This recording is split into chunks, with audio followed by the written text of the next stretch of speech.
Història de Xixona al balcó. Capítol 6. El Via Crucis. Una de les tradicions religioses més arrelades als xixonencs és celebrar el Via Crucis allí, al Cabers de Santa Bàrbara. Antigament, el Calvari estava situat a l'espai que en l'actualitat ocupa el mercat municipal al costat del convent de Sant Francesc.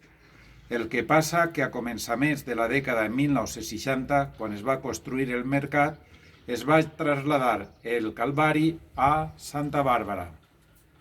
Inicialment les capilletes estaven col·locades al llarg del seu recorregut de pujar a la muntanya i tenien una forma prismàtica. El que passa és que posteriorment van ser substituïdes per unes creus de pedra que van ser col·locades en el cim de lo que és el Cabers. En l'actualitat el que s'utilitza són unes creus de fusta que es posen i es lleven el divendres sant.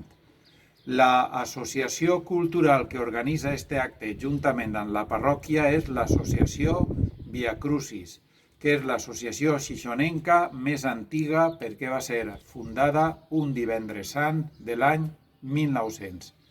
Ja saps, queda't a casa, esta guerra la guanyem entre tots. Si vols saber més, busca en Facebook la pàgina Cronista Xixona.